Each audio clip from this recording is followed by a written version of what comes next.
bonsoir, bonjour. Là où vous nous regardez, où vous nous retrouvez, c'est votre émission Être une voix pour les sans-voix. Aujourd'hui, nous nous retrouvons pour parler des sujets d'actualité à la lumière de la parole, pour comment faire pour être concrètement une voix pour les sans-voix en action à la lumière de la parole. Est-ce biblique de soutenir les démunis? Est-ce biblique de porter la voix pour ceux qui ne peuvent pas parler? Est-ce biblique? Et tout cela, nous allons nous retrouver dans quelques instants à la lumière de la parole dans votre émission Être une voix pour les sans-voix. A tout de suite.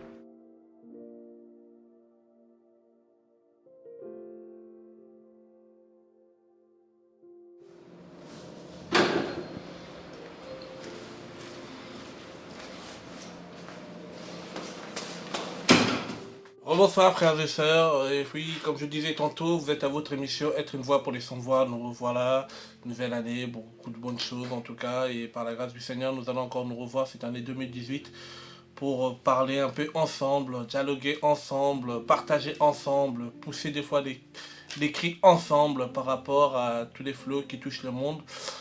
C'est vrai qu'aujourd'hui, il y a tellement de choses qui se passent, des fois on se pose la question, où allons-nous concrètement dans ce monde? Où allons-nous? Et nous avons cette grâce, en tout cas en tant que chrétiens, le Seigneur nous a laissé 3 horloges, en tout cas pour savoir un peu dans quel temps nous sommes. Et aujourd'hui, nous allons voulu partager ensemble une pensée du Seigneur. Je ne serai pas très long et par rapport à cette pensée, on essaiera un peu de décortiquer ensemble. Je vais prendre, sans plus tarder, on va prendre la parole dans Luc 16 à partir du verset 1. Un parabole qu'on connaît un peu sur le parabole de l'économe injuste. La Bible nous dit que cet économe injuste, c'est le parabole, c'est le Seigneur qui parle. Le Seigneur disait à ses disciples, il y avait un homme riche qui avait un économe, qui fut accusé devant lui comme dissipant ses biens. Il l'appela et lui dit, qu'est-ce que j'entends dire de toi? Rends compte de ton administration, car tu n'auras plus le pouvoir d'administrer mes biens. Alors l'économe lui dit en lui-même, que ferai-je puisque mon maître m'ôte l'administration? Travailler à la terre? Je ne le puis. Mendier? J'en ai honte. Je sais ce que je ferai. Afin que les gens me reçoivent dans leur maison quand mon administration me sera ôtée. Alors il appela chacun des débiteurs de son maître et lui dit au premier, combien dois-tu à mon maître? Il dit, 100 mesures d'huile. Et il écrit 50. Puis il dit à un autre, et toi, combien dois-tu? Il dit, 100 mesures de froment. Et lui dit, prends ton billet, écris 80. Et le maître loua l'économe injuste de ce qu'il avait agi prudemment. Ainsi, les enfants de cet âge sont plus prudents que leur génération, que les enfants de la lumière. Et moi aussi je vous dis, faites-vous des amis avec des richesses injustes, afin que vous viendrez à manquer, ils vous recevront dans le tabernacle éternel. Quand je lis ce passage, c'est vrai que la première fois que je lisais ce passage, j'étais un peu estomaqué sur la façon où le Seigneur pouvait louer l'économe injuste. Quand je ne comprenais pas tellement le parabole en lui. Vous savez, des fois le Seigneur parlait en parabole parce qu'au devant de lui, il y avait des personnes qui étaient là simplement pour vouloir prendre et aller colporter et déformer ce message. Il parlait en parabole, ceux qui avaient la maturité, ceux qui étaient connectés à lui, ou ses enfants, il allait dans les coulisses pour leur rentrer en profondeur. Et dans cette parabole, le Seigneur voulait simplement faire comprendre que les enfants de ce siècle, ceux qui sont en gros l'économe infidèle, il savait qu'il lui restait peu de temps. Et dans ce peu de temps-là, il a essayé de s'organiser pour assurer ses arrières. Pour essayer, même s'il avait perdu ce travail, comment il allait faire pour après s'amasser de l'argent. Et bizarrement, il va dire que le Seigneur le loue parce qu'il a agi en homme prudent. Frères et sœurs, nous sommes chrétiens, c'est vrai que aujourd'hui nous devons agir en tant que prudents. Pourquoi? Parce que nous savons que notre Maître revient. Nous savons que Jésus revient. Nous savons que bientôt il viendra prendre une église sans tache ni ride. Nous savons que nous devons marcher dans la sanctification. Nous savons que nous devons marcher dans la crainte de Dieu. C'est vrai. On nous l'a enseigné par la grâce du Seigneur. Nous essayons d'avancer dans cet élan. Mais ce qui me choque dans tout ça, c'est de dire que est-ce pour autant nous devons simplement être comme si nous préparer et rester enfermés comme dans un monastère et à attendre que le Seigneur revienne. Ou de se dire que nous sommes réveillés et oui, nous crions dans nos assemblées, nous crions, le Seigneur revient, nous crions, le Seigneur, nous voulons te voir revenir, nous voulons te voir agir, nous crions, nous jeûnons, nous faisons même des temps de retraite. Et laissez-moi vous dire, je pense qu'on est en début d'année. Seul Dieu sait combien de retraites et de veillées qu'il y a eu dans les églises aujourd'hui. Et pour soi-disant crier pour la bénédiction de 2018. 2018 sera la plus grande année. 2018, Dieu va nous bénir. 2018, tu seras la tête et non la queue. C'est vrai, mais être la tête, pourquoi concrètement? Avoir la connaissance, pourquoi concrètement? Être dans un pays libre, pourquoi concrètement? Pendant ce temps-là, il y en a qui vivent des atrocités.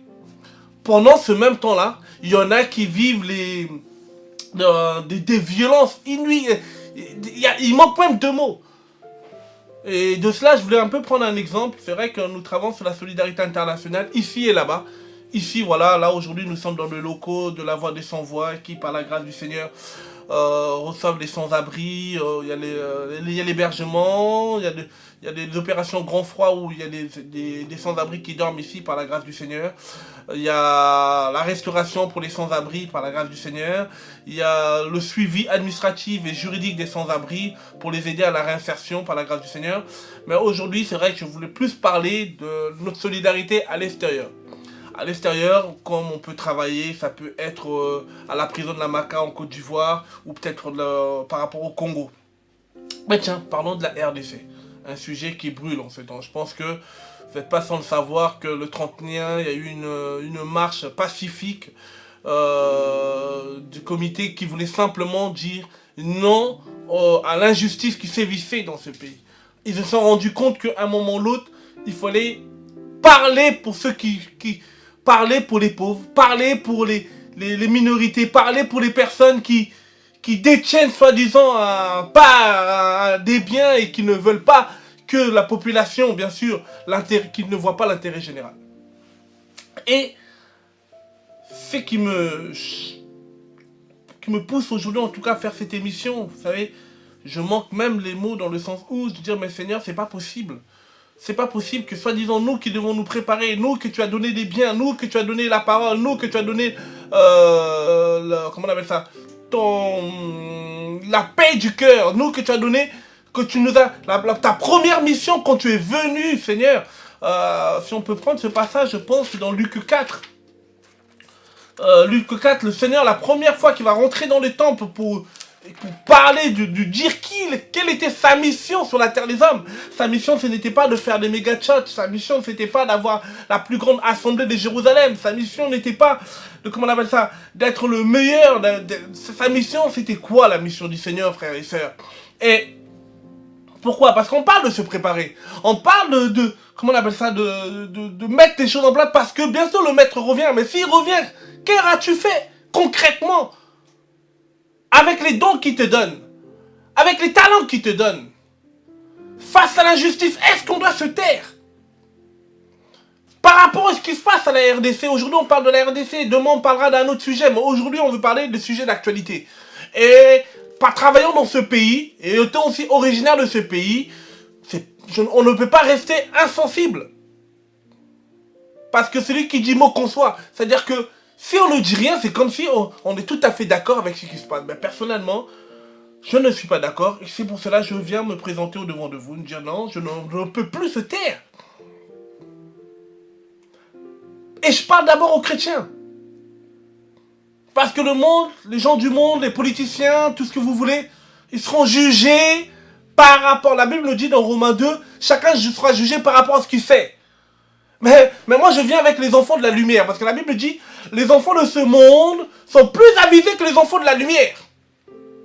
Les enfants qui ont soi-disant Dieu, les enfants qui ont soi-disant la paix, les enfants qui ont soi-disant le Christ. Que veut dire être chrétien?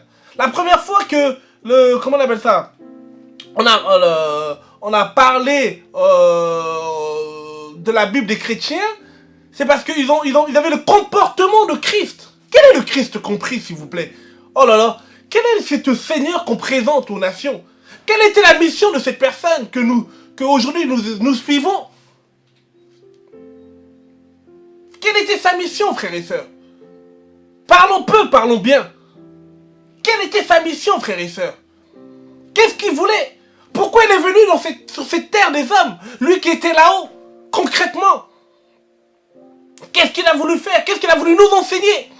Parce qu'il aurait pu le rester là-haut. Mais il est venu sur la terre des hommes pour nous montrer le chemin à suivre. Quel était ce chemin?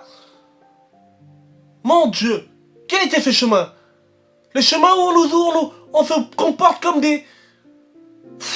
On se ment à nous-mêmes, en fait. Parce que quand une fois tu entends des choses et quand tu vois, c'est diamétralement opposé de l'évangile.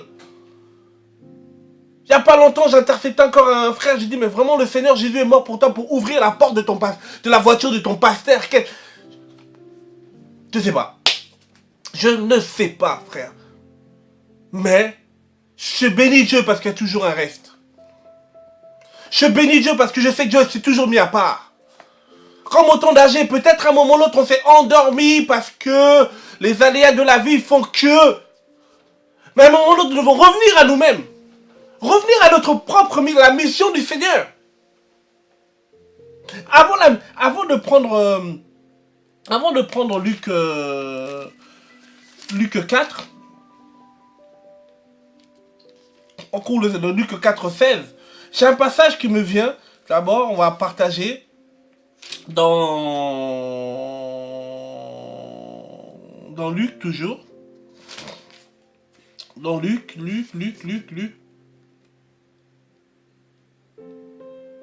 Oui, merci Seigneur. Dans Luc 2, verset 41.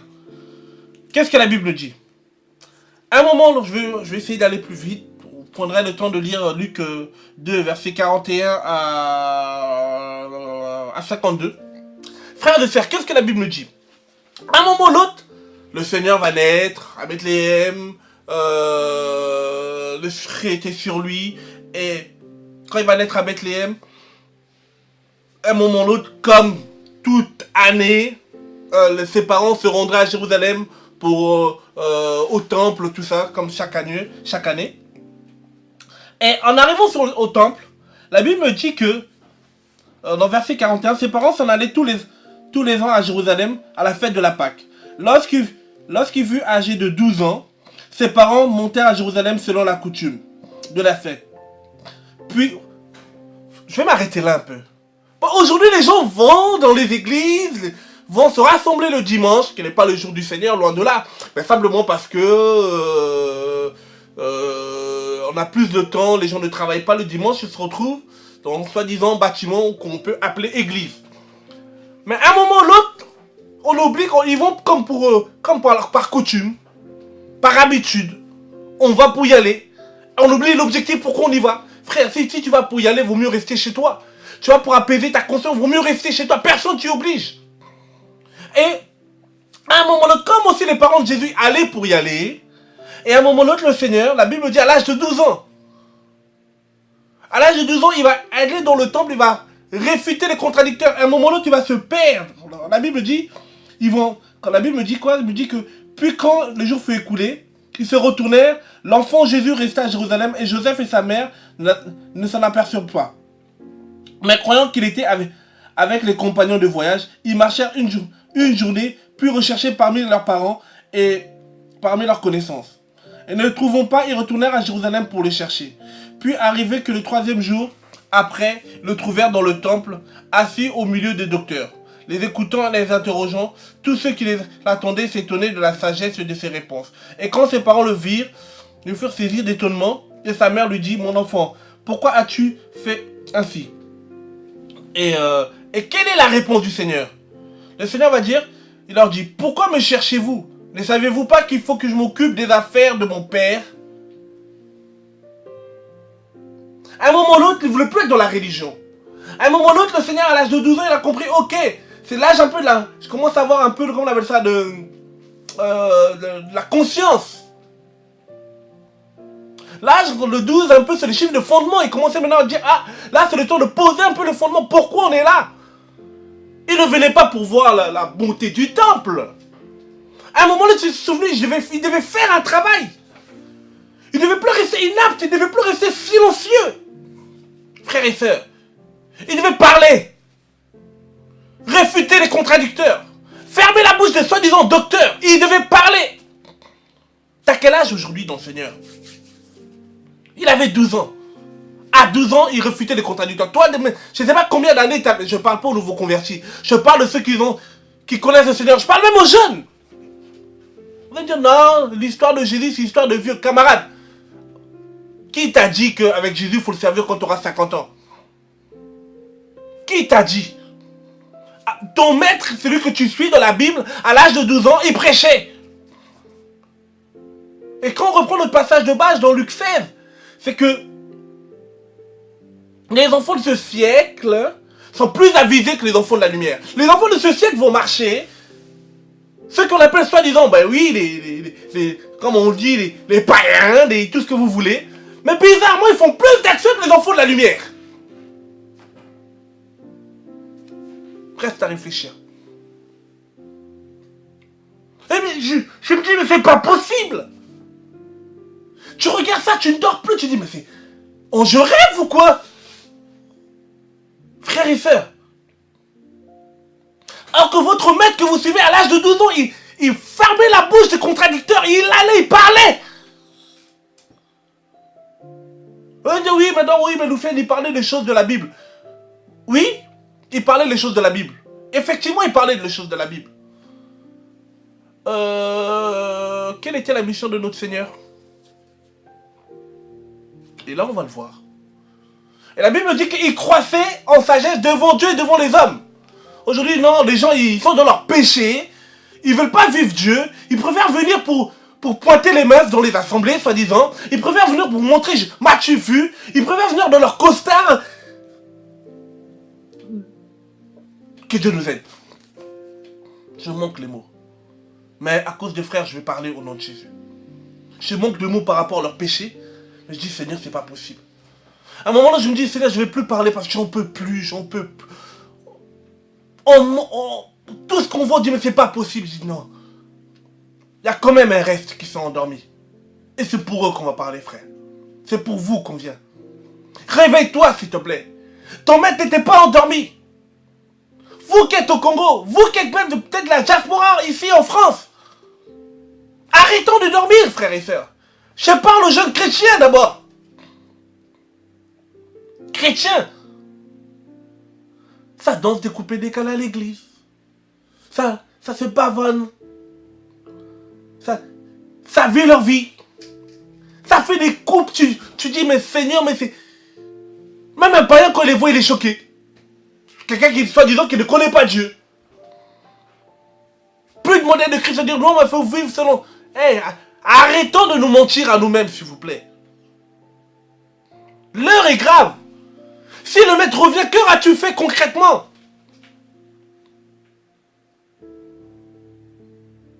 Déjà, les jeunes de la diaspora, vous qui êtes en France, là, t'as l'opportunité d'aller à l'école.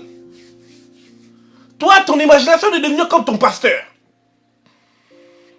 Comme s'il n'y a pas assez de pasteurs déjà dans les églises aujourd'hui. Hein? Veux pas étudier? Fais suivre les ambiances? Oh, je dis Dieu merci qu'il n'y a plus de concerts. Au moins, il y a beaucoup qui se sont un peu recadrés. Parce qu'à un moment, quand je voyais l'avenir de nos frères et sœurs aujourd'hui, je me disais, mais c'est pas possible. Ça vit concert. Et en plus, c'est des gens qui ont grandi ici, qui sont nés ici, mais qui te font croire qu'ils vivent comme s'ils étaient au Congo, même au Congo, ils sont perdus. Et quand on tue leur mère, quand on tue leur frère, quand on tue... Ils sont là normal. Et ils te disent, ils sont habillés que... Je sais pas. Frères et sœurs, sommes-nous chrétiens ou pas? Concrètement. Si tu vis dans le monde, tu as le droit. Va. La Bible me dit, ceux qui sont saints se sanctifient encore. Ceux qui veulent se pavaner, pavane-toi. Mais quand Madame la mort viendra, on ne verra pas un snap. Et à un moment, tu rendras du compte à ton maître. Tu es en France, c'est une grâce. C'est une grâce. Peut-être pas en France, dans le pays de nord, c'est une grâce. Mais qu'est-ce que tu fais? Regardez qu'est-ce que le Seigneur va dire. Dans Luc 4, comme on le disait, après les tentations, après le jeûne, il va être revêtu, la Bible dit, et il va venir sa première prédication. Sa première prédication. Ce n'était pas de dépouiller les gens. Moi, je dis, nos pères, dans la foi, nous ont... pas nos pères, c'est-à-dire que nos soi-disant pasteurs des églises réveillés. Hein, on se comprend. Il n'y en a pas un pour attraper l'autre. Oh, que j'ai mal quand je vois des gens comme des Sony Kafuta, qui étaient soi-disant des piliers du réveil au Congo aujourd'hui. Tu les vois, ça devient comme des zombies. Ça fait mal. On est jeunes, qui on va prendre comme exemple? Pas un pour attraper l'autre. Quand on parle même d'une marche pacifique, pour dire non, pour dire à un moment ou l'autre, c'est un droit. Dieu, la Bible dit effectivement c'est Dieu qui établit les autorités. Mais ces autorités aussi, ils ont des droits et des devoirs. Et quand ils ne marchent pas selon leurs devoirs, ben, à un moment ou l'autre, on peut se désobéir. Pas désobéir de manière violente, mais désobéir d'une manière pacifique. Si on veut voir l'histoire de l'église, il y a eu des personnes qui l'ont fait. Pourquoi? Parce qu'ils se sont basés sur une prédication. Et c'est cette prédication-là qu'on va voir. La Bible me dit quoi? En Luc 4, verset 16. Il se rendit à Nazareth où il avait été élevé. Déjà, voilà, merci Seigneur. Il s'est rendu où il a été élevé. Nous aussi, je suis venu en France à l'âge de 9 ans. À un moment ou l'autre, on doit se rendre où on a été élevé. Pour dire les choses. Et il va dire quoi? Il entra dans la synagogue le jour de sabbat. Et se leva pour faire la lecture. Un lui donna le livre du prophète Ésaïe. L'ayant déroulé, trouva le passage où il était écrit. L'Esprit du Seigneur est sur moi, parce qu'il m'a oint pour évangéliser les riches. Hein? Non. Il dit pour évangéliser les pauvres. Il m'a envoyé pour guérir ceux qui ont le cœur brisé. Combien ont le cœur brisé dans ce pays, le Congo? 12 millions de morts. 12 millions de morts. J'ai encore des amis qui sont là-bas qui me disent, Loufiane, chaque jour, des gens qui meurent. Bientôt, ce coin va être balkanisé. Bien sûr, vous allez nous dire, ce terre n'est pas pour nous. Nous sommes... vous allez nous dire quoi? Oui, nous allons tous mourir. Bien sûr, nous allons tous mourir. Mais si tu meurs pas, on fait comment? Il n'y a pas longtemps, je suis parti voir... encore avant-hier, je parlais avec... avant qu'on nous coupe encore les internets, là-bas, je parlais pour la fin d'année là avec mon grand-père qui a 90 ans. Mais tu dis, mais... Oui, mais qu'est-ce que... C'est-à-dire qu'on peut vivre jusqu'à... La Bible même nous dit 120 ans. Mais il y en a qui ont le cœur brisé. Il y en a qui ne vont pas à l'école. Il n'y a pas d'institution. Le social, n'en parlons pas. Pas un pour attraper l'autre. Alors, politique même, c'est même pas la peine. Alors, si on parle de ce qui nous concerne, parlons entre nous. L'église. Des gens qui ont fait des clubs de foot pour endormir les gens, c'est pas un péché de faire du foot. Mais un foot qui élève Jésus. Pas un foot qui élève les... Comment on appelle ça? Comment on appelle ça? Qui distrait les gens. J'ai des amis qui font du foot. On n'est pas contre le foot, loin de là. Mais un pasteur qui fait du foot, là, non. Soit tu es manager, soit tu es entrepreneur. Mais faut pas tout mélanger. Et comme par hasard, c'est toujours eux qui sont à la tête. Jamais un des membres. Mais quand tu fouilles, la classe dirigeante de toutes ces choses-là, c'est leurs enfants. Et il faut rien dire. Et il n'y a personne qui parle. On fait comment? On fait comment, frères et sœurs? Et les gens qui ont le cœur brisé, c'est-à-dire qu'il y a tellement la pauvreté. Chaque année, on y va. Chaque année, on est au Congo depuis 2002. Chaque année, on y est. Maintenant, voilà qui me dire, oui, mais tu parles de loin, il faut parler de près. Camarade, qu'on soit de près ou de loin, quoi, tu veux quoi? Qu'on soit de près ou de loin, ça ne changera rien. Dans le sens où, tant que les consciences ne sont pas remis comme le Seigneur dit, soyez renouvelés de l'intelligence. C'est pas normal. S'il n'y avait pas Western Union, il y en a qui auraient... Ça doit être encore grave les morts. Qu'est-ce qu'on fait, frères et sœurs? Jeunes de la diaspora, que faisons-nous concrètement? Je ne parle pas d'action violente, mais je parle simplement de dire non. Sachons dire non à un moment. Sachons dire trop, c'est trop. C'est nos parents qui meurent, c'est nos soeurs qui sont violées. Je vois une maman dans pleine église, on lui tire une balle et personne ne dit rien. Le 31, j'étais mal à l'aise, je peux pas aller fêter, soi-disant, parce que non, on peut pas. Le cœur n'y est pas. À moins que, nous sommes de vrais sorciers nous-mêmes. Allez pas chercher des sorciers loin. C'est celui qui ne compatit pas pour l'autre, c'est lui. Parce que le Seigneur dit, sa première mission c'était de s'occuper des pauvres. Oh, quelles sont les structures qu'on met en place pour les pauvres? À l'époque en Israël, il y avait les lois sociales qui étaient l'organisation pour soutenir les pauvres. C'est quand on jette un sac de riz, c'est là qu'on dit qu'on soutient les pauvres. Il n'y a pas de micro-projet, concrètement, où on apprend les gens à pêcher, frères et sœurs. Il n'y a pas. Je parle des églises. Parce que quand le gouvernement ne fait pas, quand l'État ne fait pas, l'église doit le faire.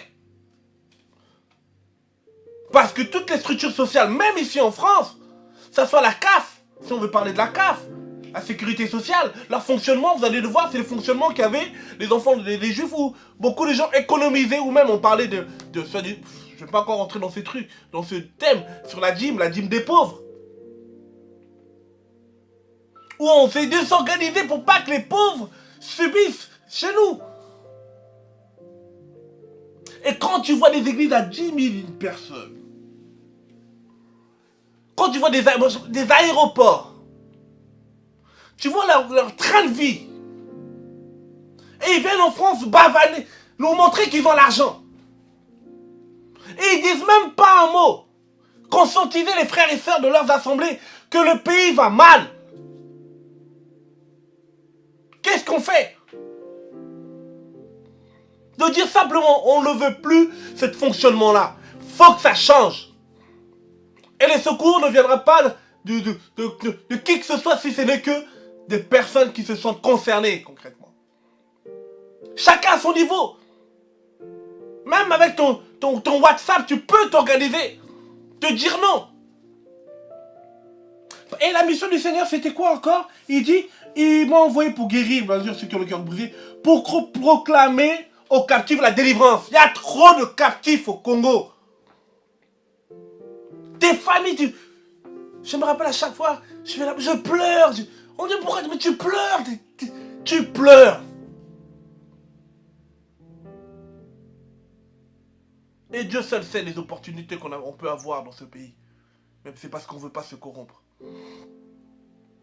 Dieu seul sait. C'est parce qu'on veut dire non. On veut être juste. Parce que quand mon voisin a mal, je ne peux pas faire semblant. Je me rappelle beaucoup d'amis à moi avec qui ont été... parce qu'on travaillait ensemble. Ils ont eu carrément comment on appelle ça, travailler avec je me tairai les noms de ce ministre à l'époque, au ministère des Affaires sociales, on va le dire, M. Nguele Ifoto, voilà, ils étaient même au ministère des Mines après. Tous ces gens-là. Mais aujourd'hui, ils sont où? Parce qu'après, parce qu'ils n'étaient pas eux-mêmes renouvelés dans leur tête, ils ont commencé à se corrompre derrière. Parce qu'ils n'étaient pas renouvelés, ben ils ont commencé à le faire. Tu les vois, ils traînent avec des soldats, des kalachnikovs, ils sont contents. Oh, je suis quelqu'un parce que je viens de France, parce que... Non, frère! On parlera comme des personnes qui ont dit, je préfère boire de l'eau avec mes frères que de boire de champagne avec les démons. Loufiane, viens, non! Ça ne m'intéresse pas. Je préfère manger mon petit pâte au beurre, mais je peux me regarder dans une glace. Je peux parler à mes enfants. Sachant dire non, frères et sœurs. C'est pas les moyens, c'est pas l'intelligence, c'est rien qui c'est parce qu'on veut dire non. Trop, c'est trop. qu'est-ce qu'on fait, frères et sœurs? Tant que les mentalités, ça ne tente pas, même si les autres partent et vous venez, on le voit ici, on le voit. Qu'il y a des opportunistes, on dit, mais c'est pas possible. Mais alors nous, chrétiens, qui avons soi-disant la parole, qui connaissons soi-disant Jésus, parce que c'est pas mon Jésus que vous connaissez en tout cas. Alors on a plusieurs Jésus, mais c'est pas le mien. Celui de la Bible là, c'est pas lui. Parce que celui de la Bible, il dit quoi? Il est venu apporter la délivrance aux captifs. Mais alors vous, dans vos assemblées, les pauvres deviennent de plus en plus pauvres. Vos enfants sont déjà dans la publicité. C'est plus des enfants de pasteurs quand tu les vois, ils sont plus impudiques. Ça chante dans les assemblées. Et ça va nous faire croire qu'ils ont Dieu. Et qu'il y en a un qui va me dire, touchez pas le roi de Dieu. Où sont ces voix qui parlent? Des gens qui fermaient le ministère des personnes. Oh Seigneur, redonne-nous cette onction au nom de Jésus. On a trop parlé. Ça, je me suis dit en 2010, Seigneur, je veux plus. Parce qu'on a assez. C'est quel est l'évangile qu'on nous prêche? Il y en a qui meurent. Il y en a qu'on viole. Il y en a qu'on tue. On me dit qu'au Kassai, il y a 80 fausses communes. Il y a près de 30, même pas, non, il y a plus de 30 000 personnes qui sont mortes. C'était à Goma, on arrive à Kassai. Bandundu. Jusqu'où, frère?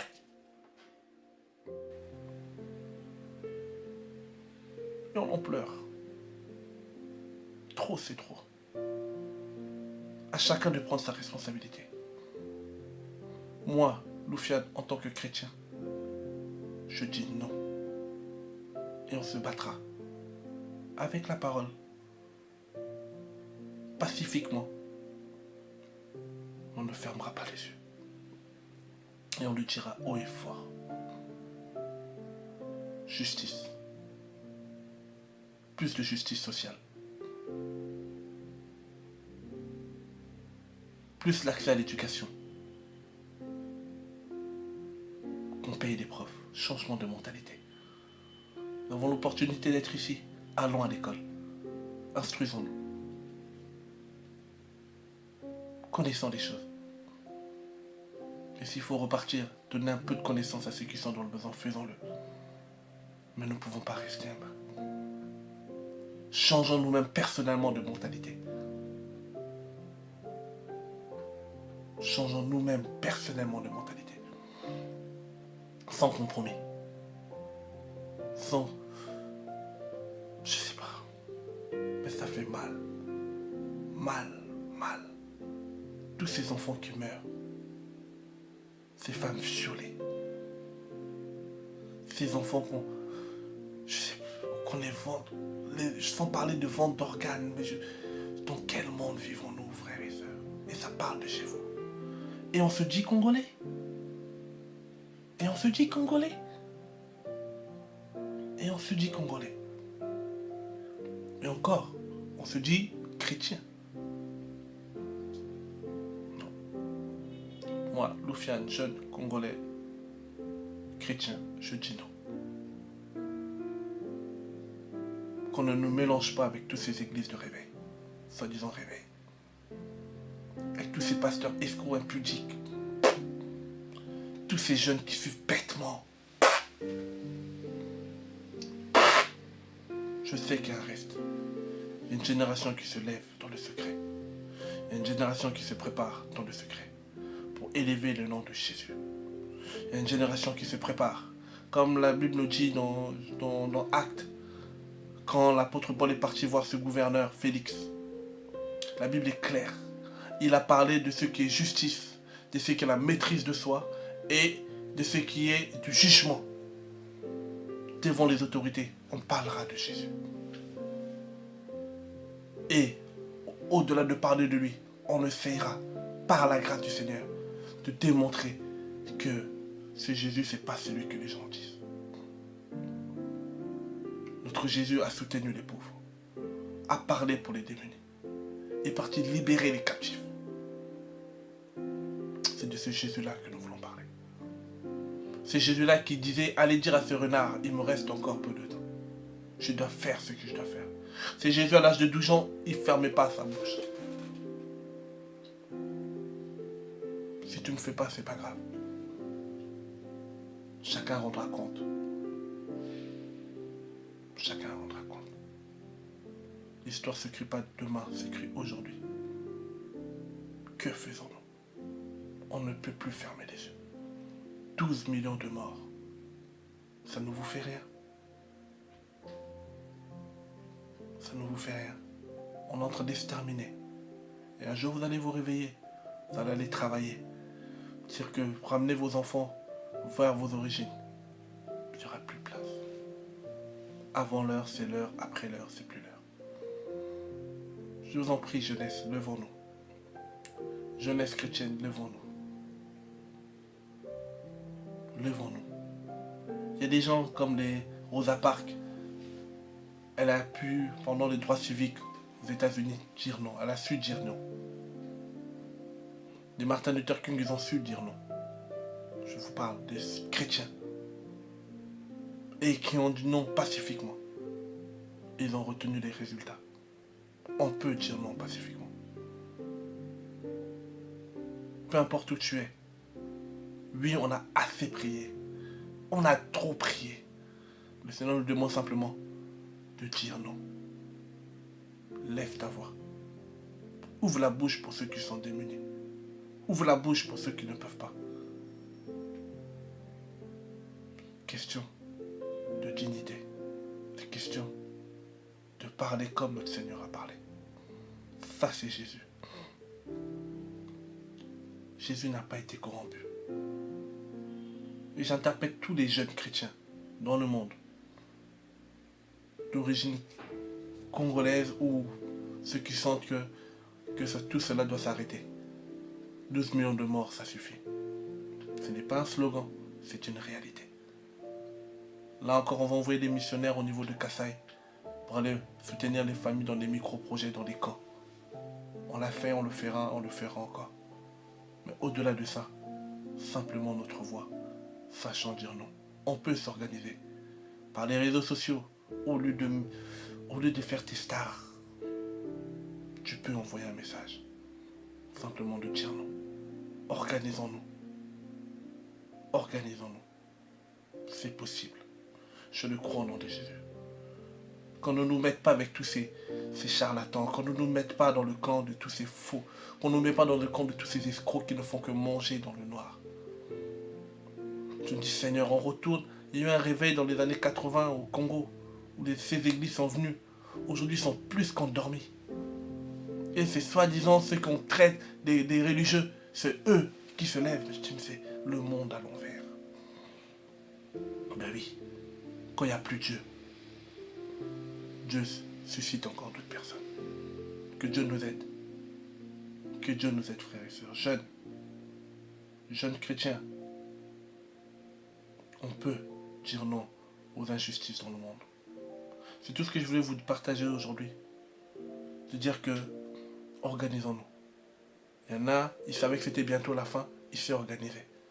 Nous savons que le Maître va bientôt revenir. Qu'est-ce qu'on aura fait? Remplir cette mission de Luc 4, verset 16. De verset 16 à 26. Même jusqu'à 29. Annoncer la bonne nouvelle aux pauvres. Délivrer les captifs. Dans nos assemblées, il y a beaucoup de captifs. Jeunesse, s'il vous plaît. On aura un temps de décortiquer, si Dieu permet, tout ce qu'il y a dans notre... C'est Dieu qui donne un pays. C'est pas pour rien qu'il a voulu qu'on soit congolais. C'est pas pour rien qu'il a voulu que tu sois congolais. Au-delà des frontières, nous pouvons apporter notre pierre à l'édifice. Parce que c'est une histoire de vie. C'est une histoire humaine. 12 millions. Je ne comprends pas comment on peut. Il y en a qui veulent même revenir dans les anciens. On appelle ça des délires carrément. De sapologie, je dis mais. On vit où là? Même pas de quoi s'acheter. Même pas de quoi s'acheter à Yop, mais il veut montrer qu'il est quelqu'un. On est où là? suis venu parler qu'au reste. Toi qui sais ce qu'il te reste à faire. On ne peut pas fermer les yeux. Comme notre Seigneur l'a dit, préparons-nous parce que le Maître revient. Quand il reviendra, la Bible me dit dans Matthieu 25, qu'on a séparé les personnes. Matthieu 26, si je ne me trompe pas, on va le finir.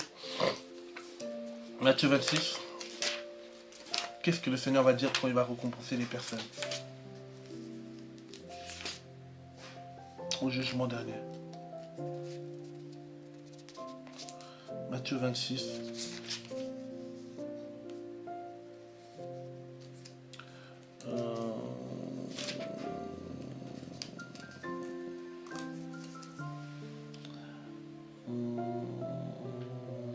Pardon, Matthieu 25, verset 31. Or, quand le Fils de l'homme viendra environné de sa gloire, accompagné de tous les saints anges, alors il s'assiera sur le trône de sa gloire, et toutes les nations seront assemblées devant lui. Il séparera les uns d'avec les autres, comme le berger sépare les brebis d'avec le bouc. Il en mettra les brebis à sa droite et les boucs à sa gauche. Alors le roi dira à ceux qui seront à sa droite, venez vous qui êtes bénis de mon Père, possédez en héritage le royaume qui vous a été préparé de la fondation du monde. Car j'ai eu faim, vous m'avez donné à manger. J'ai eu soif, vous m'avez donné à boire. J'étais étranger, vous m'avez recueilli. J'étais nu, vous m'avez vêtu. J'étais malade, vous m'avez visité. J'étais en prison, vous êtes venu vers moi. Alors les justes lui répondront, Seigneur, quand t'avons-nous vu avoir faim? T'avons-nous donné à manger? Ou avoir soif? Ou t'avons-nous donné à boire? Quand t'avons-nous vu étranger? Quand t'avons-nous recueilli? Nu, ou t'avons-nous vêtu? Ou quand avons-nous vu malade ou en prison, sommes-nous allés vers toi? Le roi répondant leur dira, je vous dis en vérité, toutes les fois où vous avez fait ces choses à l'un des plus petits de mes frères, c'est à moi que vous les avez fait. Voilà. Frère, il y a une récompense. Cette récompense, elle ne sera pas terrestre. Elle sera au ciel. Bien sûr, tu as peut-être été déçu parce que tu as soutenu beaucoup de gens hier. Tu as été déçu parce que tu as voulu soutenir aussi les gens au Congo. Et selon toi, tu vas te dire, oui, ils ont mal agi, tout ça, tout ce que vous voulez. Mais tu ne le fais pas pour les gens. Tu le fais parce que c'est une recommandation du Maître. Et tellement que tu vas le faire, ça va prendre vie en toi. Tu ne chercheras pas une récompense. Parce que la Bible me dit que le Maître est venu donner la récompense à ces personnes. Ils ne se rendaient même pas compte. Fais ça avec un état d'esprit de ne pas chercher à avoir une récompense derrière. Parce que personne ne pourra te récompenser. Quand les Martin Luther King ont marché pour les droits civiques, ils ont marché parce qu'il y avait une femme, Rosa Parks, qui n'a pas voulu se lever. Et beaucoup de choses ont changé, jusqu'au cours de l'histoire aujourd'hui. Tu peux changer ton histoire, sachant dire non. Sinon, il ne faudra pas pleurer. Que Dieu nous garde, frères et sœurs. La jeunesse en Christ, debout, c'est possible, au nom de Jésus. Une prochaine émission, être une voix pour les sans voix. Au revoir.